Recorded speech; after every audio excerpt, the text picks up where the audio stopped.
Telugu Desam, Congress, BJP ఈ పార్టీలన్నీ హ్యాపీగా రిలాక్స్ అవుతూ ఊపిరి పీల్చుకుంటున్నాయిరా. హ్యాపీగా రిలాక్స్ అయిపోయినాయి.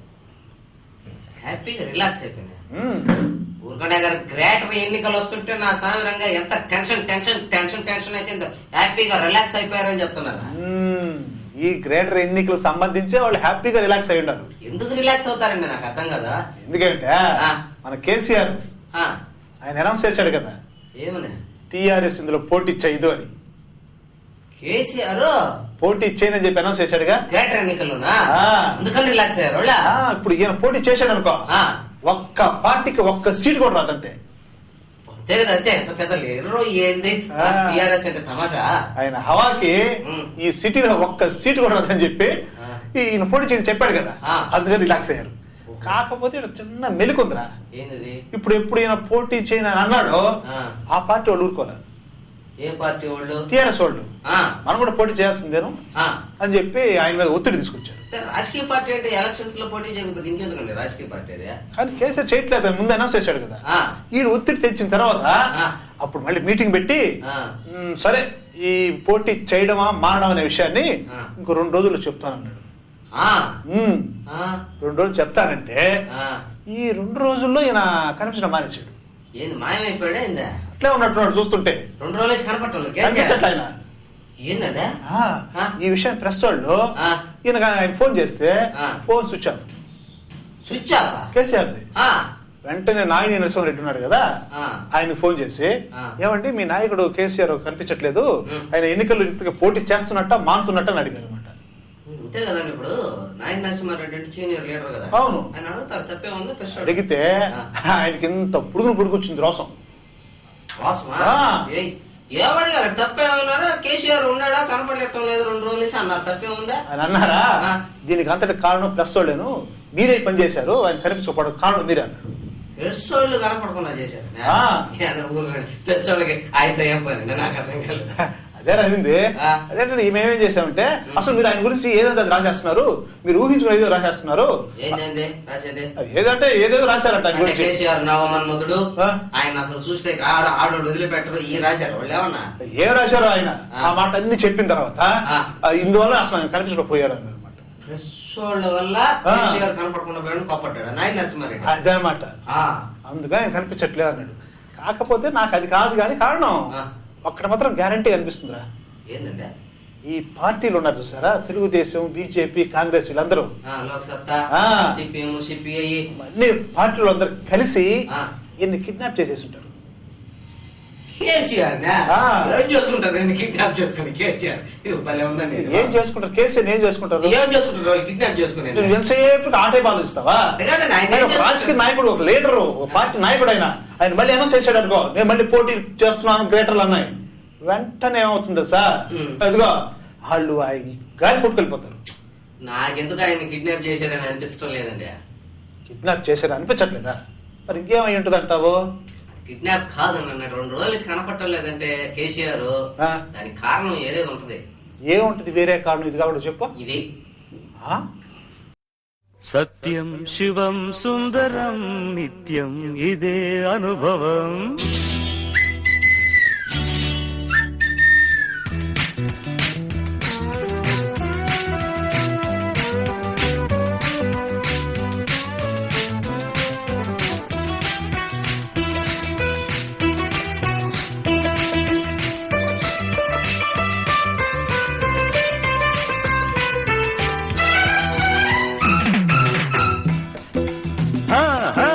సత్యం శివం సుందరం నిత్యం ఇదే అనుభవం.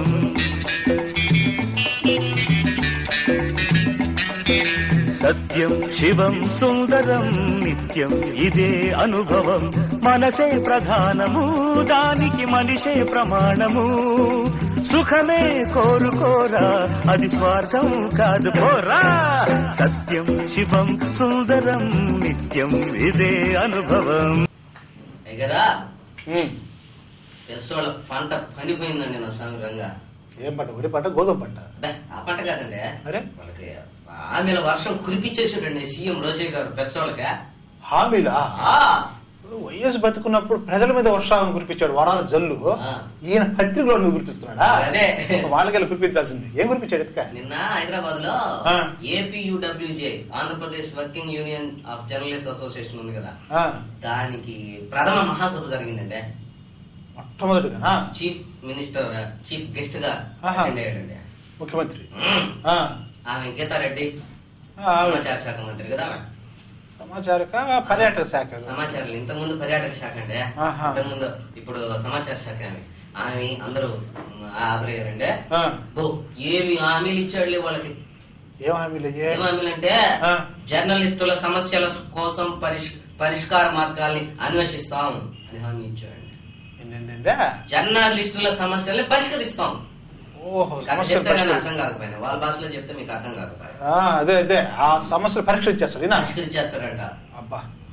జర్నలిస్టుల ఫెడరేషన్ కమిటీకి వసతులు సమకూర్చే ఏర్పాటు విషయం కూడా పరిశీలిస్తానని హామీ ఇచ్చాడు. వసతులు అంటే మామూలుగా ఇప్పుడు డబ్బు కావాలంటే డబ్బు, ఫెడరేషన్ ఏర్పాటుకి ఏం కావాలా?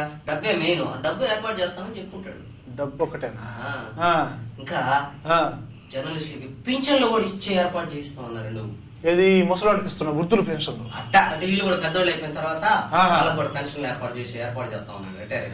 మహిళలు కూడా ఇస్తారు కదా వైఎస్ఆర్ అభయహస్తం పేరుతో. ప్రెస్ వాళ్ళకి జరిగితే వీళ్ళకి కూడా ఇస్తున్నారు.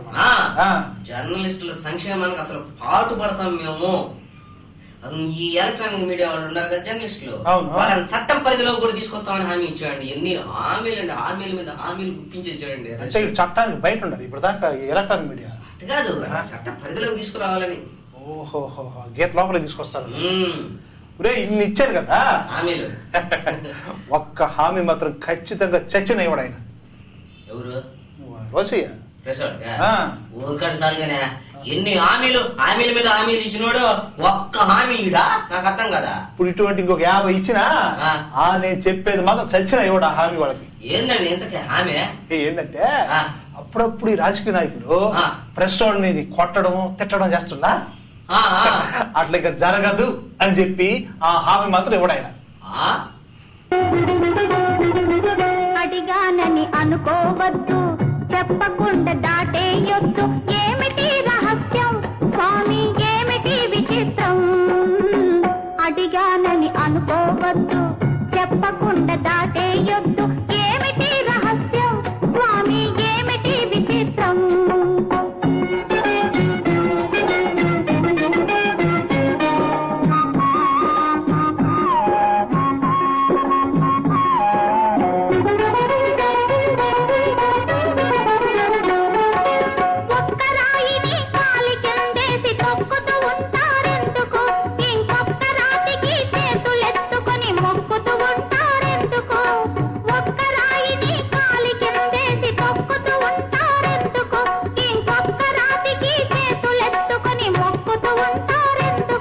అది వీధిలో నబడి ఉన్నందుకు, అది వీధిలో నబడి ఉన్నందుకు, ఇది గుడిలో బొమ్మై కూర్చున్నందుకు.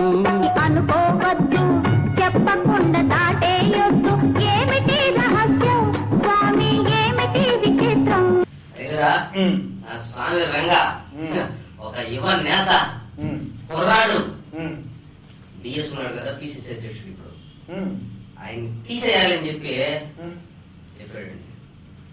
యువ నేత, ఒక యువ నేత, అంతలో సీనియర్ నేత డిఎస్ తీసేయమని చెప్పాడా? అధ్యక్ష స్థానం నుంచి పీకేయాలని చెప్పాడు. అంతే. ఎవడరా వచ్చాడు?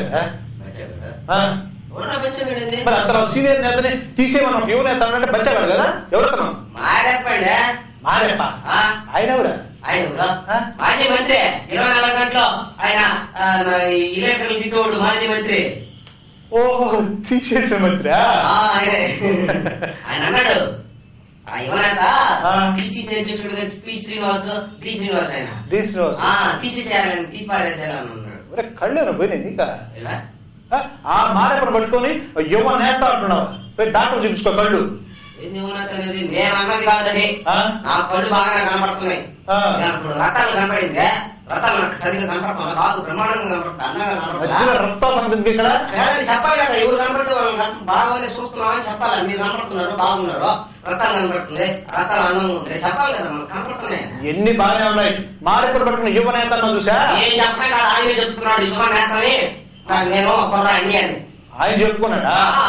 అట్టయితే నీ కళ్ళు బాగానే కనిపిస్తున్నాయి కానీ ఆయనకి మెదడు సరిగ్గా పని చేయట్లేదు. కరెక్ట్ ఆయన దమ్ము ఉంటే దమ్ము ఉండాలా, దేనికైనా ధైర్యం ఉండాలా, రాజీనామా చేయాలంటే అని చెప్పాడు మొన్న. దమ్ము ధైర్యం ఉండాలి. రాజీనామా చేయాలంటే రెండు ఉండాలన్నాడు. అదే కరెక్టే కదా, రాజీనామా చేయాలంటే దమ్ము ధైర్యం ఉండాలి. నిజమే చెప్పాడు. అసలు ఎందుకు చెప్పాడు అన్నమాట, నేను జెడ్పీటీసీ ఎన్నికలు, మేము మంత్రిగా ఉన్నప్పుడు జెడ్పీటీసీ ఎన్నికలు జరిగినాయి, అక్కడ ఓడిపోయాము, నైతిక బాధ్యతగా నేను రాజీనామా చేశాను అని చెప్పాడండి. ఏమన్నాడా? నేను మంత్రిగా ఉన్న స్థానంలో డిప్యూటీసీ ఎన్నికల్లో కాంగ్రెస్ పార్టీ ఓడిపోయింది, నైతిక బాధ్యతగా నేను రాజీనామా చేశాను ధైర్యంగా దమ్ముతో అని చెప్పాడండి. రాజీనామా చేశానని చెప్పాడా? రాజీనామా చేయడా, వైఎస్ చేయించాడు.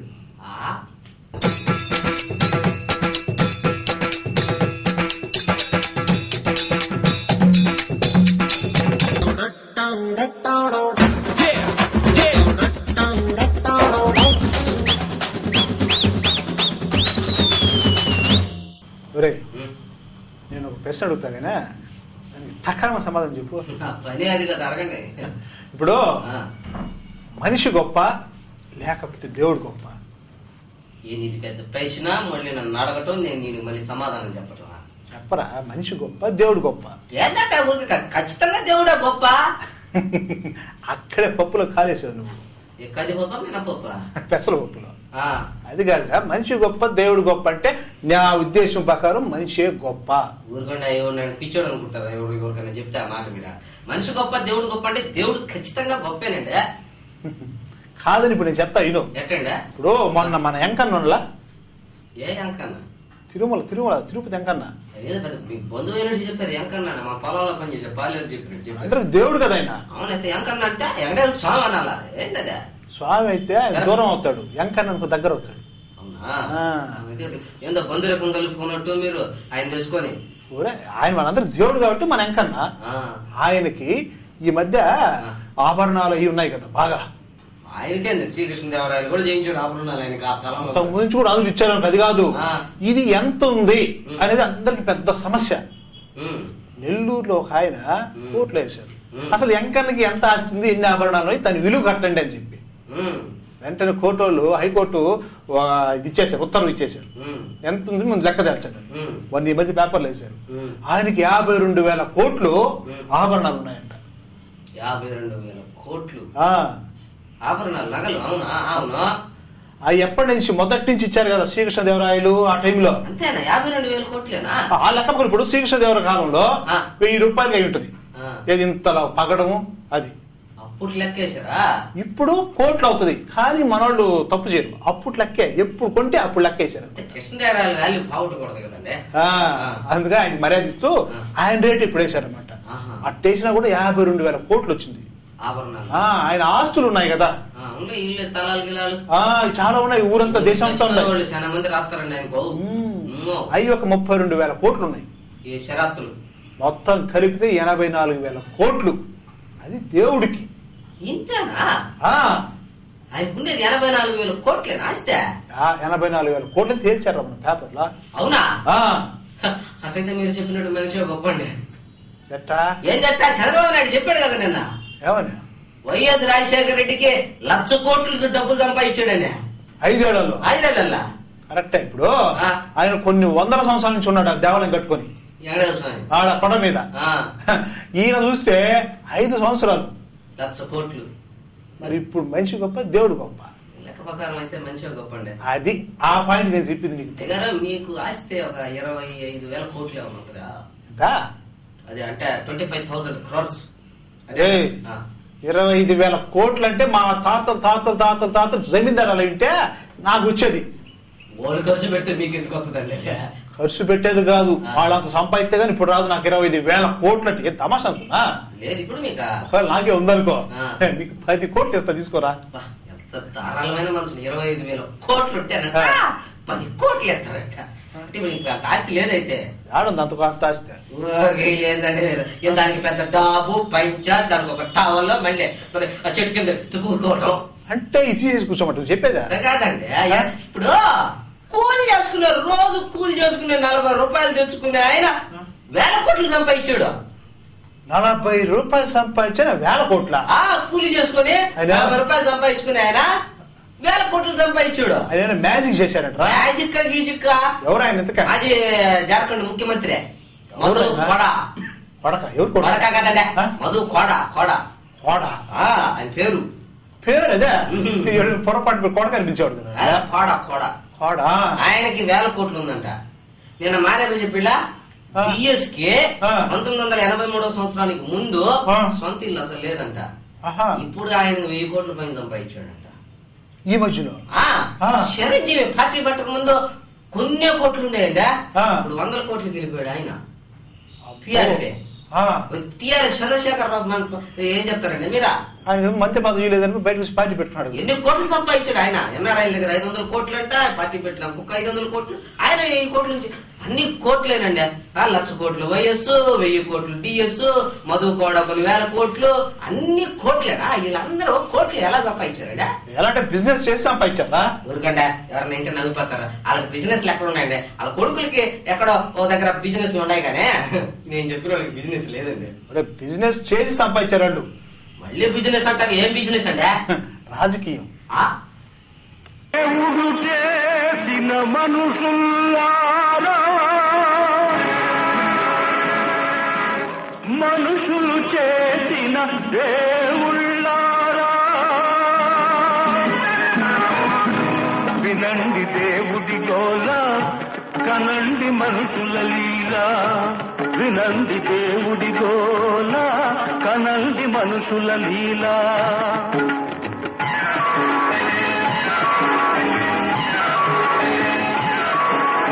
ఎంతో గొప్పవి మన ఆచారాలు, స్వార్థపరులకవి అవకాశాలు. దేవుడు చేసిన మనుషుల్లారా, మనుషులు చేసిన దేవుళ్ళారా. అరే ఈ మన రాష్ట్రంలో పెద్ద సెన్సేషనల్ న్యూస్ జరిగింది కదా. ఏందా? కాంగ్రెస్ తో పిఆర్పి కలిసిపోతుంది, పొత్తు పెట్టుకుంటుందని. అవునండి, నేను కూడా చిరంజీవి దీంట్లో చేరిపోతాడు అది నేను చెప్తున్నారు అదేనా చెప్పారు కదా. ఆ విషయానికి ఎవరు కోపం వచ్చి రాకపోయినా రాజశేఖర్ జీవితానికి మాత్రం కోపం చేసింది. రాజశేఖర్ జీవితం ఏమన్నారేంది? టీవీ9 ముందుకు వచ్చేసారు, కూర్చున్నారు. స్టూడియోలో టీవీలో కూర్చున్నారు. కూర్చొని ఇగో చిరంజీవి కాంగ్రెస్ తో పొత్తు పెట్టుకోవడానికి వీలు లేదు స్టేట్మెంట్. కాంగ్రెస్ తో పొత్తు పెట్టుకోవడానికి వీలు లేదు, అయినా ఎట్లా పెట్టుకుంటాడు, సిగ్గు లేదా నీకు అని చెప్పి చిరంజీవిని అడిగారు. చిరంజీవికి సిగ్గు లేదా అని కూడా అడిగారు. ఒకవేళ ఈయన గాని వస్తే మా అధిష్టానం ఒప్పుకుంటే మేము మాత్రం పార్టీ వెళ్ళిపోతాం. ఎంత పెద్ద స్టేట్మెంట్! ఏమి రాజశేఖర్ ఏమి మాట్లాడాడు. అంటే నాకు తెలియక అడుగుతాను, వీళ్ళకి ఎందుకండి చిరంజీవి కాంగ్రెస్ పార్టీలో పెద్ద నాకు అర్థం కాలేదా? ఎందుకేమిదా? ఇప్పుడు వాళ్ళిద్దరికి పాము ముంగిస ఫైట్ కదా. చిరంజీవికి వీళ్ళిద్దరికి, రాజశేఖర్ జీవితానికి ఏమైంది? అప్పుడు పిఆర్పి పార్టీ పెట్టినప్పుడు ప్రెస్ వాళ్ళు ఏమడారు, భీమవరం అయింది. చిరంజీవి గారు రాజశేఖర్ని, సార్ మీరు చిరంజీవి పార్టీ చేరతారన్నారు. అనుభవం లేదు అతనికి, నేను చేరనన్నాడు. ఆయన రైలు ఎక్కి హైదరాబాద్ వచ్చేటప్పటికి ఆయన మీద దాడి. రైలు మీద కాదు, రైలు మీద కొంత స్టేషన్ లో దాడి చేశారు. ఇక్కడ పంచకోట దగ్గర పిల్లలు చచ్చిపోవాల్సిన పరిస్థితి ఇది. అదే మళ్ళీ టీవీ9 ముందు వచ్చారు ఆ రోజు వాళ్ళు.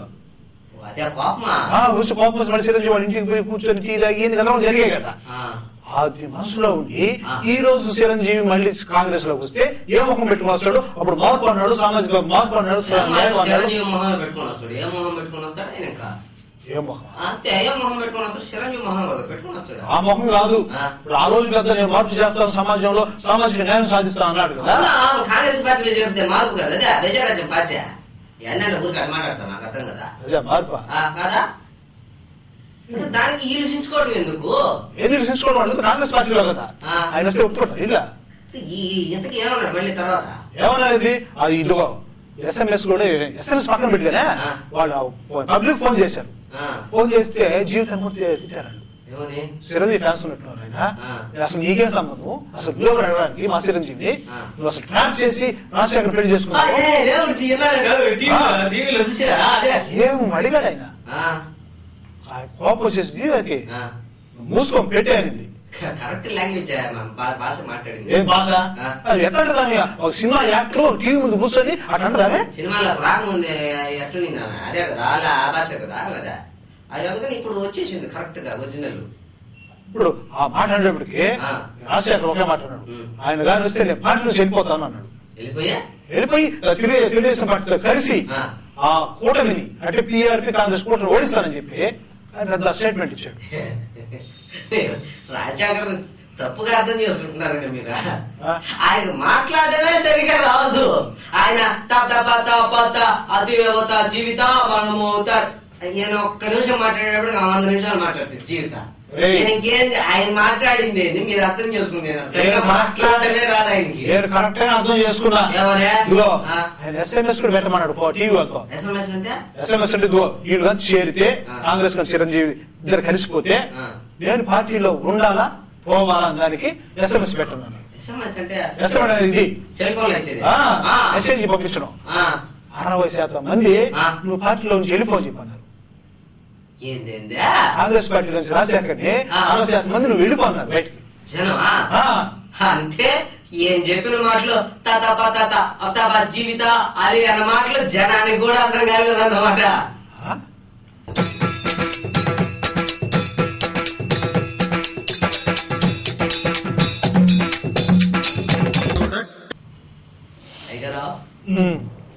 పూలమాల వేసే రోజు వచ్చిందండి నాకు. మీరు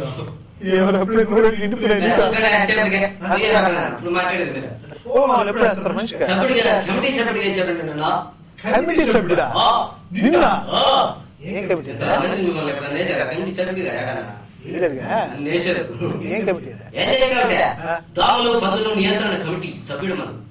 దోమలు పందులు కమిటీ కరెక్ట్ గా వేసారా నిన్న?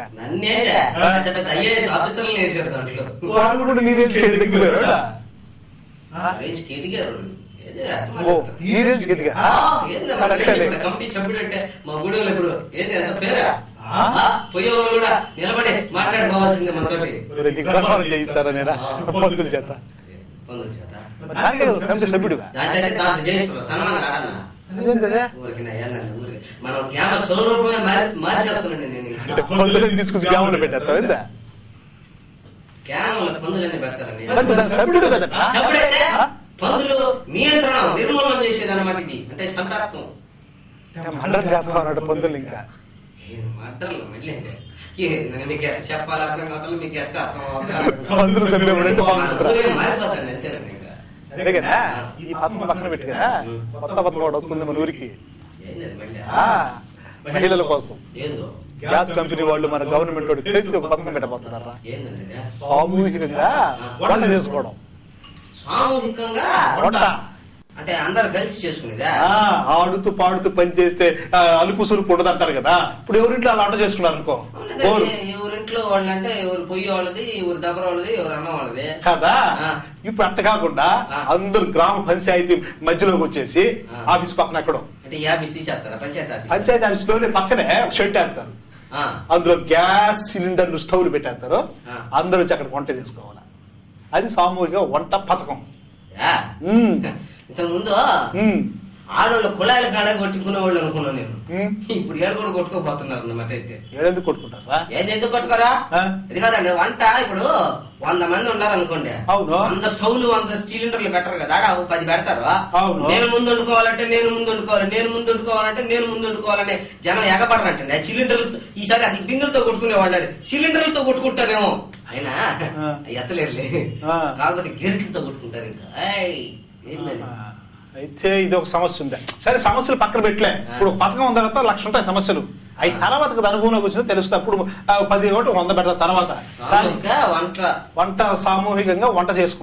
సామూహిక వంట అంటే మొదటి రోజు మాత్రం కరెక్ట్ గానే వండుకుంటారండి, రెండో రోజు ఇది ఒక రోజు పథకం కాదు, ఇది జీవితాంతం లైఫ్ లాంగ్ పథకం. లైఫ్ లాంగ్ పథకం ఉంటది.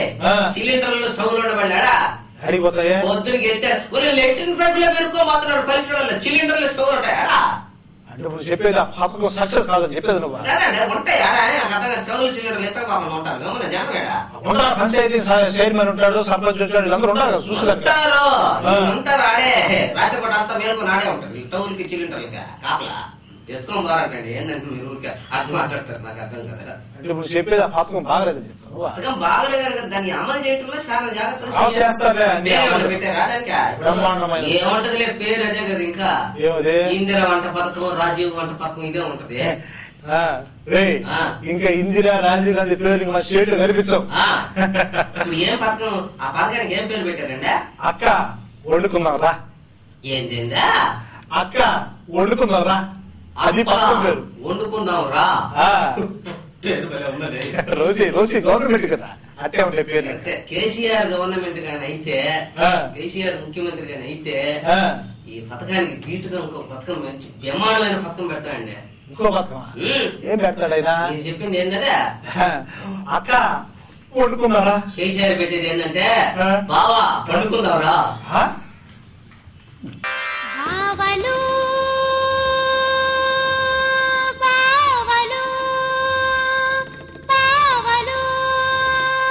సయ్యా నై నై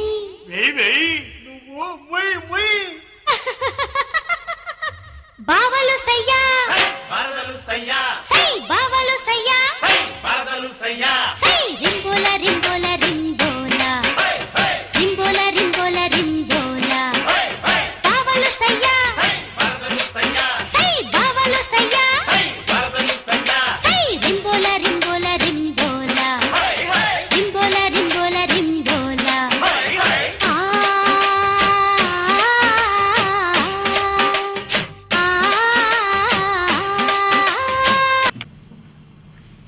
అయ్యగారా 1000 రూపాయలు ఉంటాయండి. 1000 రూపాయలు ఉంటాయండి. 1000 రూపాయలు ఎవరే 100 రూపాయలు అడిగి నడుతున్నావు. 1000 రూపాయలు అంటే తక్కువ ఉన్నట్టుంది. 1000 రూపాయలు అంటే సరే 5,000 ఇండి. 5,000 ఇక్కడ 1000 రూపాయలు ఎక్కువ, 5,000 ఎక్కువ. ఇచ్చేస్తామని మా జీతంలో కట్ చేసుకుంటా. నీ చేతవా? నీకేమో 50,000 ఇస్తున్నా, నేను నెలకి 50,000 రూపాయలు చేతులు ఇస్తున్నా. నీకా కట్ చేసుకోవడానికి 1000 రూపాయలు అడిగితే కాదంటారు, ఎందుకని 5,000 అడిగింది నేను. ఎందుకు డబ్బులు? ఎందుకంటే మొన్న ఆవిడికి ఆరోగ్యం బాగలేకపోతే దాని గాజులు తాకట్టు పెట్టి డబ్బులు తెచ్చానండి. ఆవిడికి ఆరోగ్యం బాగలేకపోతే గాజులు తాకట్టు పెట్టి మందులు తెచ్చావు. ఆవిడ కోసం మందుల కోసం తెచ్చింది, నువ్వు మందు ఆడని తెచ్చుకొని ఉంటావు. కొంచెం దాకా మనం ఎంత తాగుతారా మందా? దానికి అప్పుడు 1000 రూపాయలు అప్పు తెస్తే 900 తాగుతాం, 100 రూపాయలు ఖర్చు పెట్టాము. దానికి ఇది పెద్ద ఇదే. ఆ విషయం నాకు తెలుసు, అందుకే చెప్పేది. 900 ఉంటాడా? 900 మనం తాగితే డబ్బు లేకుండా వాడికి ఇచ్చి గాజులు తీసుకొచ్చుకోవాలి కదా. సిగ్గు లేదంటారా? పెళ్ళాం గాజులు తాకట్టు పెట్టి మందు ఆడాలి. పెళ్ళాం గాజులు తాకట్టు పెట్టి మందు ఆడ సిగ్గులే నీకు? ఆఫ్టర్ ఆల్ మేము గాజులే పెట్టాము తాకట్టు. ఇక్కడ అక్కడ ఆత్మాభిమానం కూడా తాకట్టు పెట్టిన వాళ్ళు ఉన్నారు. ఆత్మాభిమానం ఎవరు తాకట్టు పెట్టి? ప్రజారాజ్యం పార్టీ అధ్యక్షుడు చిరంజీవి. ఎక్కడ పెట్టాడు? అక్కడే. ఇప్పుడు ఆయన ప్రజారాజ్యం పార్టీ కదా. అవును. ఆయన ప్రజారాజ్యం పార్టీ అంటే కాంగ్రెస్ వ్యతిరేకంగా చేశాడు ఆయన. అవును కదా. ఇప్పుడు మళ్ళీ వాళ్ళతో పొత్తు పెట్టుకోబోతున్నాడు. ఆత్మాభిమానం కదా లెక్క. పొత్తు వాళ్ళు ఒప్పుకోలేదు కదా. కదా ఆయన పెట్టిన ఆత్మాభిమానం తాకట్టు కూడా పెరిగినారా అయ్యారా? ఇంకోటి ఏంటంటే హరిరామ్ జోగి ఉన్నాడు కదా, సీనియర్ నాయకుడు ప్రజారాజ్యం పార్టీలో ఉన్నాడు కదా. ఆయన అన్నాడు అరవింద్ గాని లేకపోతే ప్రజారాజ్యం పార్టీ లేదన్నాడు. అరవింద్ లేకపోతే ప్రజారాజ్యం పార్టీ లేదన్నాడు. అరవింద్ లేకపోతే అసలు చిరంజీవి లేడు. నీవు లేని నేను లేను, నేను లేక నీవు లేవు, నేను నువ్వు నువ్వే నేను, నేను నువ్వు నువ్వు నేను లేని ఈ జగమే లేదు. నీవు లేని నేను లేను,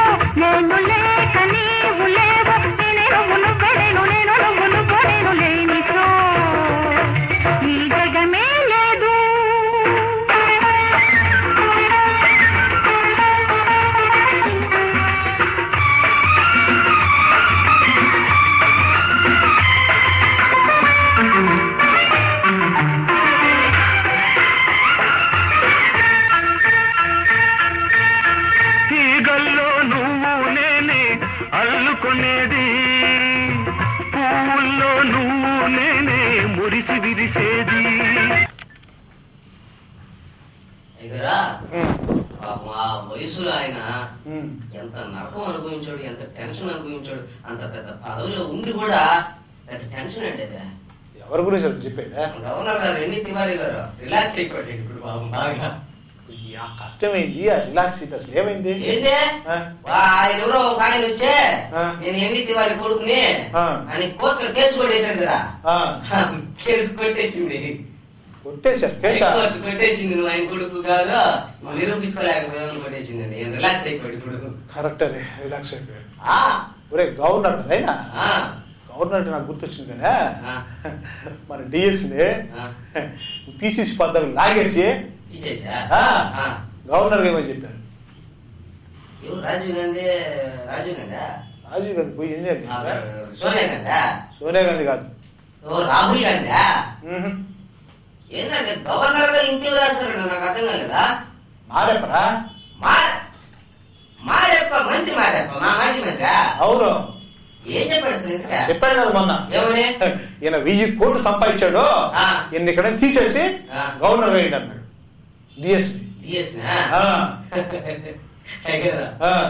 సోనియా గాంధీ గారు కదా ఎవరు చెప్పినా సరే డిఎస్ సచిన గవర్నర్ పోస్ట్ పాడా. సచిన పోడా అంటే గవర్నర్ పోస్ట్. సోనియా గాంధీ చెప్పినా కూడా పోడా? సోనియా గాంధీ చెప్పినా కూడా గవర్నర్ పోస్ట్ పాడు ఆయన. ఏం పాపం? ఏం పాపం అంటే ఎన్నికల వారి విషయంలో జరిగింది కదా. ఏదది? నాకు చెప్తున్నా కదా మనం కొడుకు విషయమా? మీ ఫోటోలు అందరూ పోయి ఆయన గవర్నర్ గా ఉన్నప్పుడు డాడీ డాడీ డాడీ అన్నారు డిఎస్ ని. ఏదో ఆయన భరిస్తే